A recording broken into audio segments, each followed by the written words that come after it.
Hello, friends, and welcome to the PowHERful Podcast. I'm your host, AJ McCord. In this podcast, we introduce you to powerful women who are changing the game in and outside of their field of play. These are women's stories, women who happen to be doing things that many of us can only dream of, but the lessons and inspiration they share is universal. Welcome back to this episode of the PowHERful Podcast. I am so excited for you guys to hear this episode with my good friend and fellow commentator at the World Surf League, Felicity Palmateer. She is a big wave surfer. She just competed in the Eddie Aikau Big Wave Invitational, which is the most reverent, inspirational big wave competition in the entire world. And she's a part of just the second class of women to ever surf in it. But Flicky takes us through her life as a competitive surfer, what she's learned. We talk about scarcity among women in sport and women in business and how we're both really working to change that narrative. And it's been so fun to be a part of doing that a little bit in each of our lives together. And this episode gets a little wild, a lot of fun. So I hope you enjoy it. Thanks for being here. Welcome to the PowHERful Podcast. I am so excited because this week I get to record with not only one of the biggest badasses in women's surfing, but one of my dearest friends too. So this is Felicity Palmateer. She is an Australian big wave surfer, former competitive surfer, all around badass, has a podcast of her own called In Deep with our friend Laura Eniver. So be sure to check that out. And Flick, I don't even actually know where to start with your resume because you've done so much in surfing, in Survivor, in the Eddie. So I'm just going to start by welcoming you to the podcast. Thanks for having me, mate. Am I your first Aussie on the podcast? You're my first Aussie. Hey, down under with Flick. Look, it's it's only fitting that you're the first Aussie on the podcast because you were also the first Aussie invited to the Eddie for the female surfers. And so I want to start there because for those of you who don't know, the Eddie is the premier big wave surfing competition in the world. It has been the most legendary big wave surfing competition, but up until 3 years ago, there had not been a class of women who'd been able to surf in this competition. And Flicky, you got the invite a few years ago, but the Eddie didn't run because the conditions have to be just so.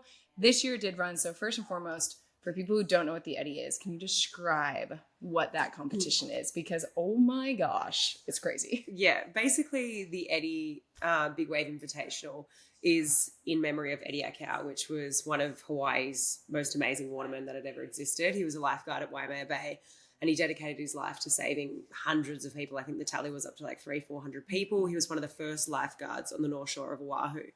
And one fateful day, he went out on the Hokulea, I think it was, and they were out searching for a bunch of people that had been missing. And tragically, he lost his life that day trying to find these people, right? And he was never found. And so this event is in memory of him. And you know, it's been running for 40 years and since its inception, it's only ran, I think, 11 times now. So basically what that means is for the event to run, like you need all these certain conditions to tick a certain box. It has to be over 20 foot plus surf for a whole day.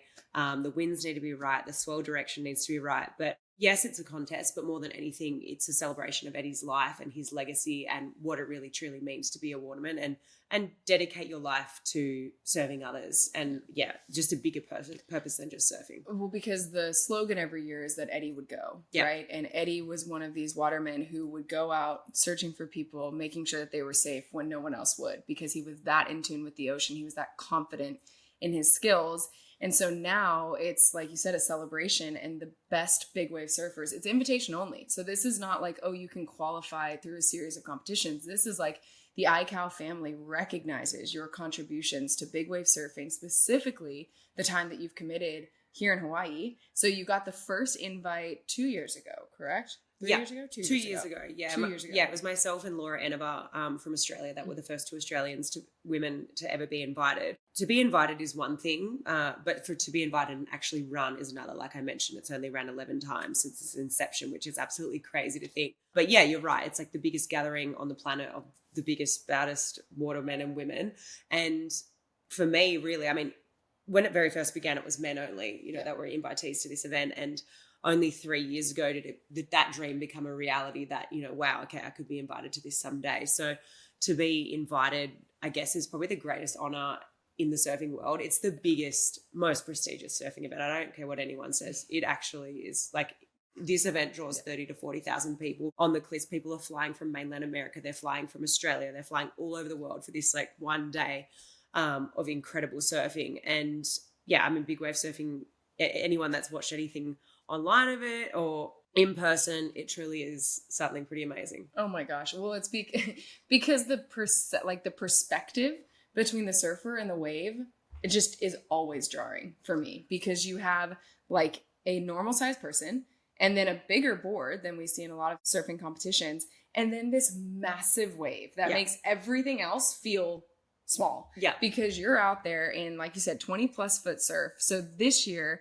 the Eddy actually goes. Yeah. And so it was only a few weeks after the opening ceremony, right? It was. So you come over here to Hawaii for the opening ceremony in early December. You're basically on call. And they're like, hey, from now until what, end of February? Something like that? Yeah, basically. I think it was like mid-March you're on hold. Okay. So you're on hold for, 3-4 months of the year. And basically it's hard because that time of the year when people are like, oh, it's the holiday season, it's a silly season, is like, it's actually not the silly season for me. I'm like, training. I'm trying to keep my head in the game. I'm like trying not to like reply to my friends because I've got a goal, and so it was actually quite nice to have this event run 2 weeks after the opening ceremony, because once it had ran, I was like, oh, I can enjoy Christmas and New Year's, But no, even if it didn't, obviously I would have had my head in the game. But yeah, it was pretty radical because I don't think anyone really called for it to happen so soon. So basically how it happens is swell forecasting is like weather forecasting. You can kind of get a good scope about 2 weeks out, and then a really detailed one week in advance and 1 week in the lead up to it.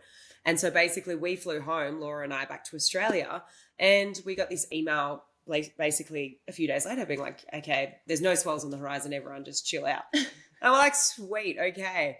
And then all of a sudden, it wasn't even on the official email chain. It was within the big wave community. People started talking about this swell, and they're like, hey, is this an Eddy swell? And I woke up the next morning to 10, 20 messages on my phone from people in the big wave community being like, is the Eddy on? And I was like, fucking what? Is the Eddy on? And I was like, hang on a second. Like, I've just flown all the way back to one of the most remote places in the world, Western Australia. Like, don't tell me the fucking Eddy's on. Can I swear on here? You can swear on here. Great. I wouldn't have you on if you couldn't swear on here, because I know you better than that. All right, this is on brand. Sorry for everyone. It just adds to the story. Anyway, so yeah, basically to cut a long story short, it ends up running, right? Yeah. And we fly back. I fly back within a matter of like 5-6 days. And yeah, it was pretty crazy because I don't think anything can really prepare you for that. Just the feelings that come with it, the emotions, how many people are really watching surfboard riding. It's crazy. It was like, it's Super Bowl surfing. Yeah. It really is. It was a Sunday. It was the Sunday before Christmas. And this was another thing, like it was right before Christmas. So last minute flights, right before Christmas. It was the weekend before Christmas. It was the busiest time of year you could ever possibly fly. And like, I'd just been doing a lot of traveling and spending a lot of money. And I was looking at my bank account. I was like, holy shit, like, am I really about to like drop all this coin going back there? Of course I was. And I did. But yeah, it was pretty expensive. Oh my gosh. And then describe to me, because I've talked to a few of the women who were in that inaugural class, right? Like Kiala Kennelly, Paige Alms, Makani, like there's 7 women, something like that in the first class. But you guys were only the second class of women that the Eddy had actually been called on for. And if you haven't seen like Waimea Bay, when she says it's a Super Bowl of surfing, it really is like an amphitheater too. Because if you imagine almost like a semicircle. And that's what the bay is. And there's cliffs on both sides. And there's people legitimately clinging to trees to make sure they have their spot to see these waves. And it's wild because you're hundreds of yards from where you're actually surfing. And yet you can grasp the magnitude of these waves. You can feel them hitting the beach. Oh, you can feel the energy. You can hear it. You can hear it from a long way away. Like, so what happened, do you want to go actually? Did you have a question leading into that? Oh, no, I wanted you to describe for us basically, what it felt like. So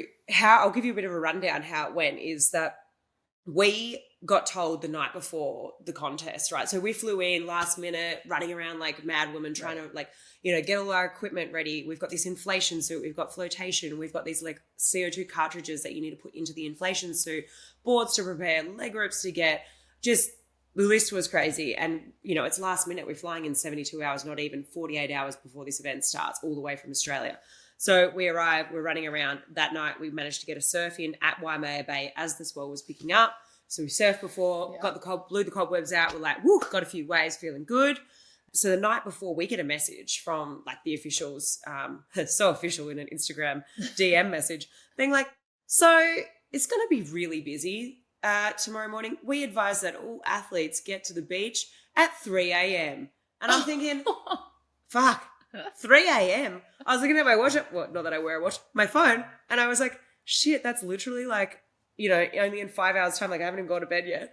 Like we're cooking dinner now. I was like, Laura, we can't do that. And so basically we made this plan. We're like, hey, let's load up the car the night before. Let's put our boards in there. Like those boards are really big. They're about 10 foot long. They're 3 inches thick. You know, they're really heavy. And we were staying probably only, I'd say a kilometre, don't know what that is in miles, away from Waimea Bay. So we drove our car down, we parked it, and then we walked back the night before, right, back to our accommodation. And then the plan was in the morning we'd wake up, have our coffee, walk down, and everything's already ready there to go, and we don't need to get there at bloody 3 a.m. So the night before we parked this car and we start walking back, and there is legitimately, it's only just gone dark. There is hundreds of thousands of people already down at the beach. And I'm walking past and I'm like, so what are you guys doing? Is this what you're going to, like, you're surely going to go sleep somewhere else tonight? They've literally got these deck chairs on the side of the cliff and they're like parked up there and they're having a few drinks. So I was like, wow, it's full like festival vibes. There was people camping. There was people having barbecues. There was big Hawaiian families there. There was music playing. There was big glamping tents. There was tents set up. It was just like this weird energy that I was like, whoa, I've never seen anything like this for a surf contest. It kind of reminded me of when I hear people talk about what surf contests used to be like back in the day. And so I was like, well, this is crazy energy. It's like tailgating happening. Yeah. And I was like, so surely you're not camping out here all night? And they're like, oh yeah, we're here for the long haul. Like we're camping out. And I'm like, geez, all right, like power to you. Like your dedication is great. Like this is sick to see for big wave surfing and surfing in general. And so we're walking back. It was just cool to get to experience that. The next morning we wake up, we have our coffees, we do a bit of warm up, bit of breath work, bit of meditation, and we start walking back down and far out. Like I've never seen people like that to come in thousands to watch surfing. It was just absolutely nuts. Like, you know, pipeline gets packed for people to watch pipe, but times that by like 10, 20, 30,000. Like it was crazy. I can only imagine what that did to your nerves. Because you're already like, okay, I have to do all of this checklist. And then like you've competed in surfing before. So you've had crowds before. But like you said, this is different. Well, so what did it do for your... I ran straight to the toilet. I was like, I need the toilet. I need the toilet now. I've had a coffee and now I need the toilet. And then I just looked at the waves and now I really need the toilet.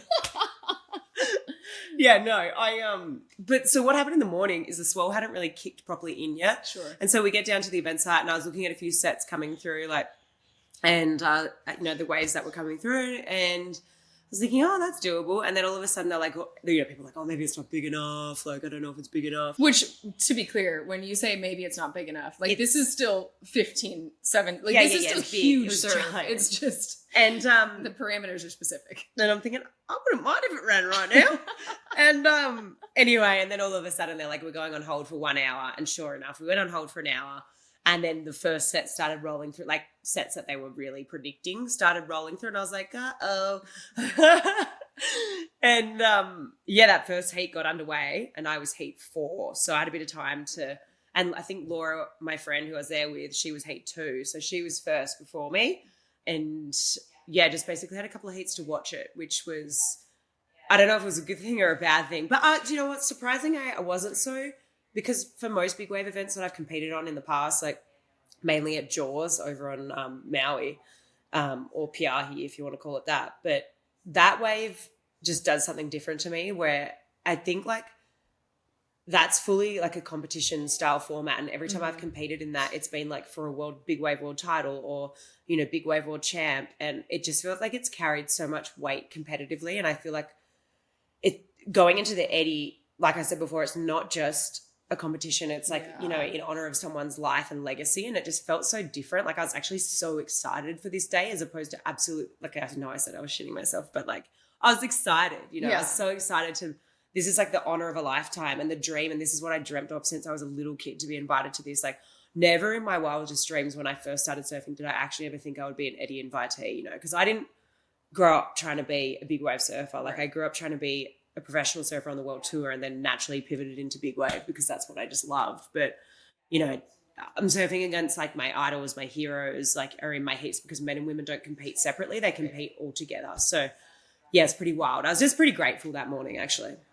Did you have a moment when you were in the water for your heat, either right before it or during it while you were waiting for a set, that it sunk in? Yeah, so every heat so I think there was 6 heats, right? And in every heat there was 2 women. Mm-hmm. And so the other girl who was in my heat was Paige Arms. And I've known Paige for a long time, and we've got a competitive history together, big wave surfing.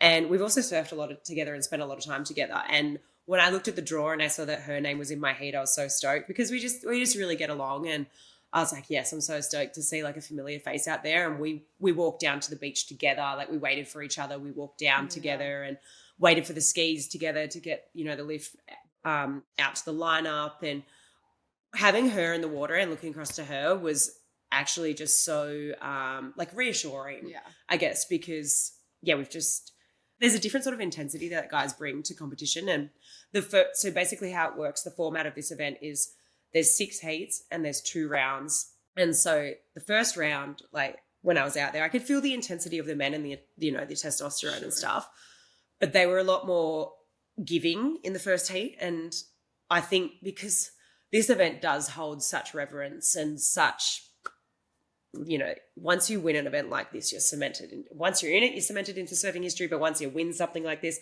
it makes your career.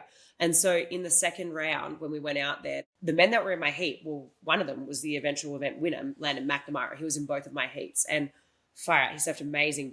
And then there was Kai Lenny, there was Ian Walsh, there was Cole Rothman. These are big, heavy Hawaiian hitting names. They're guys who are cemented in the big wave industry and community. And there was just this intensity there. And I was like, whoa. Like, I don't really want to get involved in that. And but it was just so nice to have another woman in the heat and look to her and be like, yes, we're doing this together. Well, because it's like you said, it's not just about the winning, but it's about the trail that you guys are blazing. And Paige is one of those women who has been paving a way for women in big wave surfing long before she was invited to the Eddy a few years ago. Yeah. And so what do you think is the thing? Because now there's been 2 classes of women who've gotten to compete in the Eddy. And so like you said, even though you weren't necessarily a big wave surfer, but even if you were drawn to that, my gosh, in your teens and early 20s, it wasn't possible, because I think Keala was the first one ever invited, and it was like 2017 or something like that, right? So 2017, my gosh, that's like 5 seconds ago. So even if you dreamed of big wave surfing, you didn't have a reason to believe that you could compete in the Eddy. And now girls who are in their teens, in their early 20s, and starting out surfing have these women that they can look up to. You, Laura, Paige, KK. So, I mean, all these women. What do you think it does for women's big wave surfing to see not just you guys get invited, but to see the event run and to see the vast majority of you absolutely charging these waves? I think growing up for us, like you just mentioned, there was that barrier because there was no women in the Eddy until KK was the first invitee. And as soon as that happened, obviously doors start opening, you start dreaming. And you can start imagining, right? I can't imagine what that must do for the younger generation now, seeing that, there's 12 women now invited to the Eddy, which is absolutely insane. And I think all you need is one person. I mean, for me, that one person's KK, and just being like, wow, okay, like that's the goal. And like, or that's the bar. And I can achieve that. She's doing it. I can, it's that whole thing. If you can't see it, you can't be it. And I just think that it's going to do things for the evolution of the sport, and it's going to grow quickly. Even just getting us in front of just how many people were down there on the beach, and just as far as women in sport, and we all know how much it's taken off in the last year, especially since the Women's World Cup soccer. Like, I mean, it's one of the most, when we were talking about it the other day, one of the most profitable markets to get into, right? Like, it's incredible for sharing our stories, for getting our names out there, for sponsorships, for endorsements. It just does so much. So I can't stress, how grateful we are that, the contest directors are including us now. And it just feels, it's about time, and it feels right. And the level is there. So I just opening up the floodgates, I guess, really. I mean, it's just going to, it's just like the snowball effect. It's just going to keep growing. It feels like it's just inevitable that this is the beginning. And like, I'm so glad that we keep mentioning, KK, Makani, Andrea Moeller. Like, there's so many women, and we talk about this all the time, about how trailblazing is so necessary and can also be so lonely. Yeah. Because if there was a lot of people doing it, you wouldn't be lonely, you wouldn't be a trailblazer, right? And so you've been a part of that, though, in surfing for your whole career in a lot of ways. And so I want to go back, now that people have an idea of the badassery that you're doing right now. I want to know, how did that start? You grew up in Margaret River, Western Australia, which this is a mainly US-based audience. So please describe to us what it was like growing up in Margaret River. Yeah, look, I think you make such a good point about, like, if you're going to push any sort of barrier, you're going to be lonely doing it because you're breaking barriers. Like, it is going to be lonely. You got to push that new ground. For me, growing up where I did, like, it's a small country coastal town. It used to be a dairy farming town. It's 3 hours south of Perth, driving in the car. Which Perth is the other side of Australia from the US. So it's kind of like if you're flying from Los Angeles to New York, basically, like you're doing 5 hours. So it's a 5-hour flight from Sydney to Perth and then a 3-hour drive down to Margaret River. And there were hardly any girls growing up surfing when I was surfing. And I was literally, there was, you know, on the east coast of Australia, there was definitely a few more. On the west coast, you know, I could count on one hand how many girls that actually surfed. And most often I was only surfing, you know, by myself or with my dad. But my community where I grew up in Margaret River was very supportive. However, like, I'd go surfing, you know, Western Australia is known for being rugged, wild, raw, and like these big, powerful waves. And I guess that's why naturally I segued into big wave surfing. Like, I started off shortboarding, you know, qualified for the world tour. And then after a couple of years, segued into big wave. But when I was growing up there, like, I was often, you know, the only girl in this sea of blurry, like, hardened Aussie men, you know, tradesmen, beards, like really rough, rugged, you know, raw around the edges. And then it just me bopping around like a 10-year-old girl, like, woo, woo, woo. But they were all really good to me growing up. And I'm pretty lucky because I've heard other stories of women growing up and not feeling welcomed and that sort of toxic masculinity in the lineup, and just that toxic localism sort of thing in the lineup as well. And in some degrees, there's the other argument that I do agree with that. I'm getting very like surf specific here. But anyway, so I grew up there and basically I lived a pretty easy, you know, just a normal life. Like, I didn't really think much about, like, you know, what I was wearing or the way I was coming across. And I was just this little kid running around. I have two younger brothers, basically dad's number one son. He just treated me like one of the boys. And yeah, I was just, I lived there until I was maybe like 16, then started traveling and competing full time. My dad was my coach. We had, you know, a tumultuous relationship, but it all turned out all right in the end. He coached me, you know, and that's a hard thing to do, being a parent, being a coach, and so many other people that listen to this that, you know, had a parent that was the ultimate soccer dad or mom and getting involved. Like, it's such a, It was softball for me. My dad was my softball coach for like a season, and then it was like, you know, I don't know if this is the best thing for our relationship. Shout out to the ones who can figure it out. Yeah. But for us, the separation was necessary. Well, sometimes I'm like, would we have done better like that or worse? I don't know. Anyway, so, but my dad, honestly, he did a good job with sort of the tools that he had. So, like you said, my dad traveled with me up until a certain age, and we also didn't have that much money growing up. Like, my dad was literally, you know, trying to just make it work so that he could come as much as possible. But then there came a point when he was like, I just can't afford this anymore. As much as I want to come with you, I can't. And you're going to have to go on some trips by yourself. And so I'd be, you know, 14, 16, 18 years old, you know, those super impressionable years when you're traveling around the world. And at the time I was with a certain brand. I'd been with that brand for over 16 years. And, you know, in those early stages of being sponsored by that brand and within the industry, we were taken on team trips all around the world. You know, lots of similar stories. Like, what's his name? Larry Nassar. Larry Nassar. Yeah. So lots of similar stories have come out, you know, within the surf industry, similar things like that. Not publicly, but within our own internal group. So to be actually quite interesting one day to actually what actually gets said about that. I don't even know if we can probably say that, but anyway.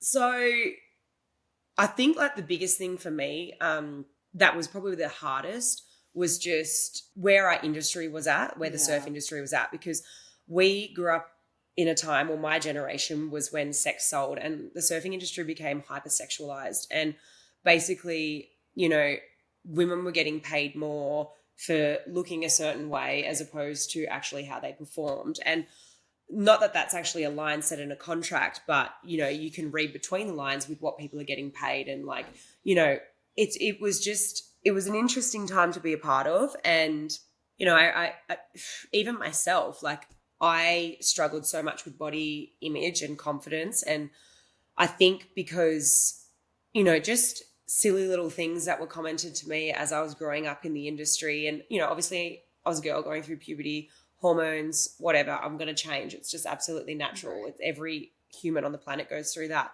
But because of just the time in the industry, you know, I was told things about like, you know, you really need to lose 5 kilos. You know, if you want to stay on this team and if you want to keep, you know, basically if you want to have a contract, you need to lose 5 kilos. And for me as a 16-year-old, 17-year-old, that cuts deep. Like, yeah. And then you're thinking, hang on a sec. Like I look back at images of myself at that point, and there's nothing wrong with me. I'm literally the same weight as what I weigh now. I'm not going to say how much I weigh. There was nothing wrong with me. I was just like, my weight was fluctuating a little bit. I was a teenager going through puberty. And I became obsessed with the way I looked and, you know, basically developed an eating disorder over that time because I was like, holy shit, like if I don't lose these 5 kilos and I'm not going to have a contract and then I can't do my job and what I'd like to do. And then during that time, you know, the brands were only using sample size, which is like, you know, which is what most brands carried when they were doing photo shoots around the world, was only a sample size model. And so I only had this one representation of what a body looked like. And I was like, shit, my body needs to look like that. But I'm an athlete. Right. So then how does my body look like that? And I still do my sport. It doesn't. Yeah. And so then I became obsessed with like not having broad shoulders, and my thighs were way too big, and just like obsessing and nitpicking, and definitely have body dysmorphia, developed an eating disorder. And that went on for about 5 to 6 years. And I look back at photos of myself after, you know, 3 years of doing that heavily, and I'd lost like 12 kilos. And I look back to myself, and over that time I'd stopped competing as much, and I'd started being thrown way more into these like lifestyle photo shoots for the brands, you know? Yeah. And I was like, oh, like you're more model than surfer. Yeah, 100%. Well, 100% I was way more of a lifestyle model than what I was a professional surfer and athlete. And I just look back at photos of myself at that time like, whoa, like it's actually crazy to think that I used to still think that I was like fat, right, or like overweight, or I wasn't my idea of what perfect was. And then I look back at that now and I'm like, you are really sick. And it took a long time for me to come out of that. Like I had to get serious, like professional help. Yep. I had to be around people, like women in my life that were actually saying really positive things to me instead of negative. And you know what fed it even more is that, you know, I would go to contests, go to different modeling shoots around the world, and people would say, oh, you look so good. Yeah. Because the positive, it feeds into it. And you're like, oh, I'm getting a positive reaction. This must be a good thing. Because for me, it was, I mean, gymnastics, we were always I feel like that's one of the worst. And well, but it's similar in the way that like, it's one thing to struggle to sort of go through being a female athlete when you're wearing a jersey and shorts, and like, not that there aren't their own issues and that it's invalid to experience this with that. I think there is a level of added scrutiny when you're in a bikini, when you're in a leotard. So much of your body is on display. That, and we're at a beach, and we basically follow summer around the globe, like right. And those values of back then were sex soul. Yeah, it was crazy, you know. Yeah. Like I mean, it's actually nuts to go back and think about that, and even when I go back through like the years of my Instagram analytics of like when I was growing up, when I was 16, 14, like 18, 20, like just so heavily geared towards men, because I was posting like so many lifestyle model shots because I knew that I had KPIs and contracts, you know, if I got certain X amount of followers that I would get a bonus, and like, so I would just be like posting these photos, and it's just weird. Like it's taken a long time for me to sort of shift that as well. Like, because like now I use my platform so much, like, and I rely on that as an income as well. But like brands won't want to associate with me. Like they want my demographic of like 18 to 24, 24 to 35, and they want that to be women. They don't want it. Most of the brands that I want to associate with anyway. Exactly. You know, the men are great. Men, keep following us. But you know what I mean? It's just like, it's just such a sign of the times, and it's just completely changed. And I'm not fucking out here to hate on men, but I'm just saying that like it was a crazy time in our industry, and I'm just so grateful that, you know, surfing industry's come a long way, and the grums of today will never ever have to worry about that. It's so based on like the way you perform as to the way you look, and like bringing your own individual style, which I think going back to when you were competing in competitive surfing, when I was in gymnastics, there really was one size. It was like, and that's why it's so epic to see women like Alona Mar from the rugby world, see her just own it. And my gosh, the thing that hit me a few weeks ago was she did an interview on CNN, and the interview asked her, I think it was CNN. She did the imposter one. Yeah, yes. Where the interviewer asked her, do you experience imposter syndrome? And she was like, no, I don't think I have that. And the interviewer was like, what are you talking about? It runs my life. And she said something along the lines of, I don't have imposter syndrome because I believe that I deserve everything that I have gotten. Not because I'm entitled to it, but because I've worked my ass off. She posts, I mean, before she blew up, before the Paris Olympics, she was still consistently posting 3 to 4 TikToks a day. She was putting herself out there, her personality, her body, her struggles, all these things. And the reporter couldn't even fathom that she didn't struggle with imposter syndrome. And that hit me so hard because I think that our generation, it's like now that's almost the like, you have to be grateful. And so you like, there's an element of like, I struggle with imposter syndrome, even when it's like, I study, I prepare. I know I've worked my ass off to get, whether it's commentating jobs. I think that's also that overnight sensation thing too, for sure. You know, like, oh my God, they just like blew up overnight. It's like, well, hang on a second. No, I didn't. There's actually been so much that's gone into this. Yeah. And I think that's just, that self-belief thing. But I think, exactly what you're taught to be humble, grateful. Oh, whatever. It's a lot of shit.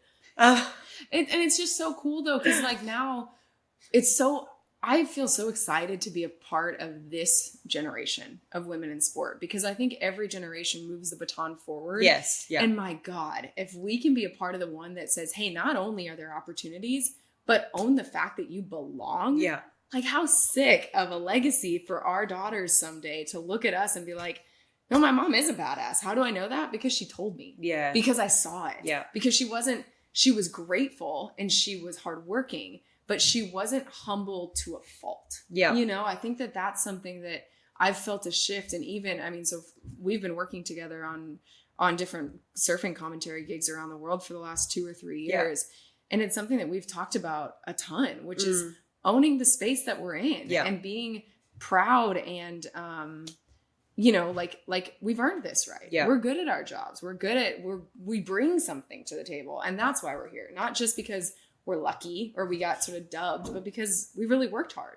Yeah, it's taken a while though. Oh my gosh, too long. Like it really has. Like you know, and even I think you're right when you say that every generation moves that baton forward. You know, because even we the other night were in a room of generations before us of women within the surf industry, and they're saying like this happened and this happened and this happened. It's just like and it also speaks to that conversation we were having before about. If you're a trailblazer in the industry or you're going to stick your neck out a bit, like it is going to be lonely, it is going to be tough. But I think you just do it for that next generation. But I think the thing that I'm excited about is like for a long time, women viewed each other as competition, right? Yep. Because there was one seat at the table. Yeah. And I think now what's been cool is as a collective, instead of looking at each other and seeing the competition, it's like we're looking up at the system that says we're the competition. Yeah, and we're like, no, I'm not buying into that anymore. Yeah. I think that's super important. I think far out. Like this year, I'm really taking on that. I think for so long we were pitted against each other, and like, there's that real scarcity mindset that plagued women in sport. And I feel like for years we have been pitted against one another in whatever kind of capacity that is. Not even just sport, whatever industry it is. You're always taught that women are here to cut each other down, and we're always bitching about each other. And also that's a fucking narrative as well. And I think like it's up to us to say fuck you and fuck that narrative and basically reframe what it means to be a woman and lift each other up and support each other, because there is enough opportunities. We're just speaking to it. The women in sport is like one of the biggest growing industries and markets, like absolute write-off that people are saying that. And I'm just so proud that we're part of that generation that's kind of saying, no, we're not subscribing to that bullshit. Yeah, because I think it's so easy, right? When you get the crumbs, you like look around at who else is getting crumbs and you're like, oh, I need those because I don't have enough. But then really it's like, no, the person who's deciding that we only get crumbs is the collective problem. Yeah. And I think that's like been the coolest shift that I've seen from even just women in sports media, right? Is like I've been in this aspect of the industry for 12, 15 years. And that's been the narrative shift is like, no, if you're going to tell me there's only one seat at your table for a woman, fine, I'm going to go build another table. And I just think it's so fun. And being friends with you and Laura and a lot of the other women that we get to travel with has been such a impactful aspect of my shift of mindset personally, because up until this job, I was the token woman at every job I worked in. I was the token woman. And not that I didn't deserve to be there, not that I didn't work hard, not that I wasn't good, but there's only one of me. And so up until this one, I didn't have a lot of female colleagues. I didn't have a lot of female coworkers. Yeah. And so getting a chance to work with other women, it's like, oh, good. We'll all get a chance to come together. And I think that's the power of just community and like-minded people. And it's been, I don't know, it's been one of my favorite things about the last It's also been one of my favorite things too, AJ. Traveling with the girl gang's fun. Oh my gosh, we get into some chaotic adventures around the world. The one last year, Waikiki karaokeing. Oh yeah, that was fantastic. That was one of the best nights ever. Working so much fun. Are we really here for work or are we here on a holiday? And Flicky's in a boot. And so it's just like getting you around Waikiki. Oh yeah, I'd broken my foot and I'd had surgery. My foot was in a boot and couldn't walk. And then AJ decided that she would piggyback me everywhere, which was fantastic between the karaoke bars. We just had so much fun. So we're going to shift segments now. We're going to go to Something to Sip On. It is brought to you by the Sports Bra. It is the women's sports bar in Portland, Oregon. So Flicky, I've shared many a drink with you around the world. Yes, in a few different countries.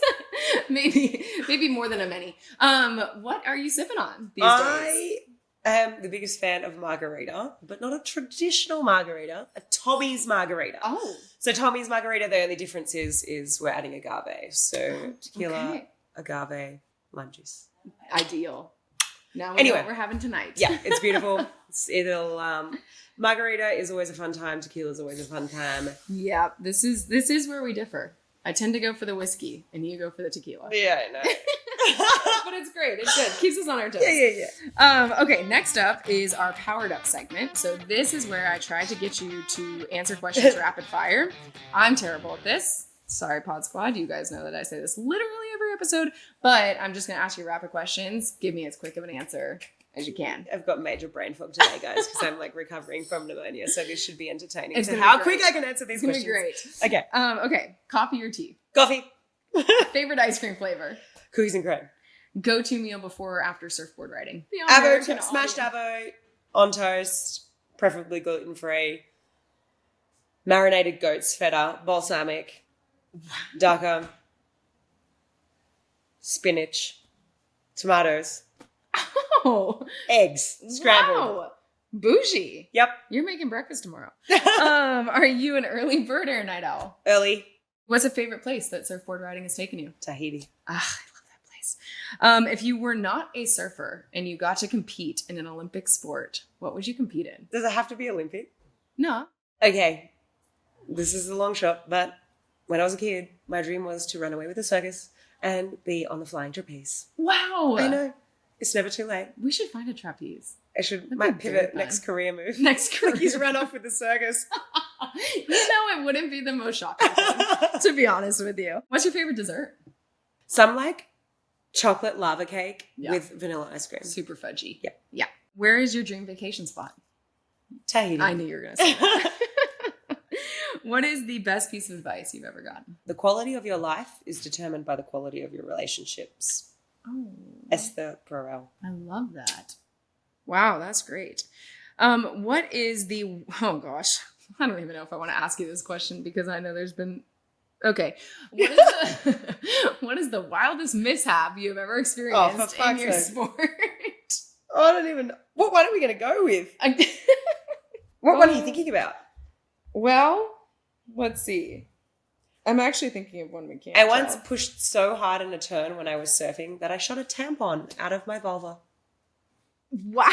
I didn't know that one. There you go. Put that in your pipe and smoke it. Put that on your podcast and play it.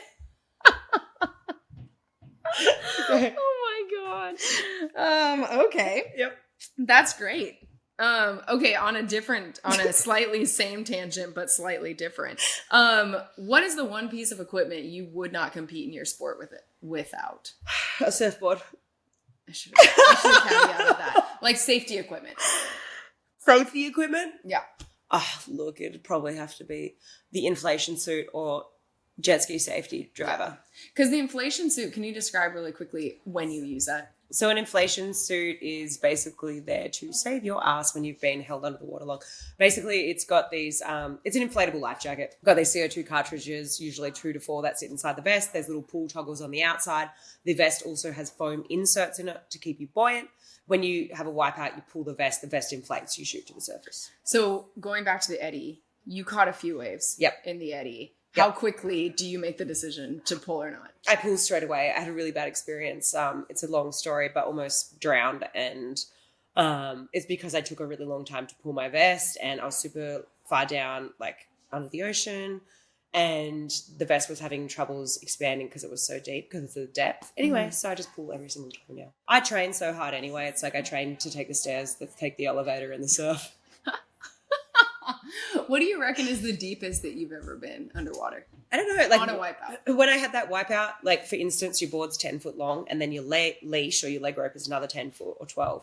So that's 22 feet deep. Sheesh. So if your board is doing this thing called tombstoning where it's like going like this in the water and then your leash is fully extended and then you've got your leg up in the air like this. So that's like pretty far down. Yeah. And that's when my vest didn't inflate because of the pressure. Oh. Yes. That's so now I just pull as soon as I have a wipeout. Okay. And the last question I have for you, Felicity Palmateer, is formal. What does PowHErful mean to you? PowHErful. Don't trade your authenticity for approval. That's it. I love it. What a way to end. We've been everywhere in this podcast, and I shouldn't have expected anything different. Thank you so much for joining us, Flicky. This has been the best. I'm so proud of you. Oh, thanks for having me, Ash. Love you, mate. Love you, mate. We'll be back next week with another episode of the PowHErful Podcast. This is a reminder to check us out every Tuesday, everywhere you get your podcasts. And if you really enjoy this and don't want to miss an episode, be sure to hit that subscribe button.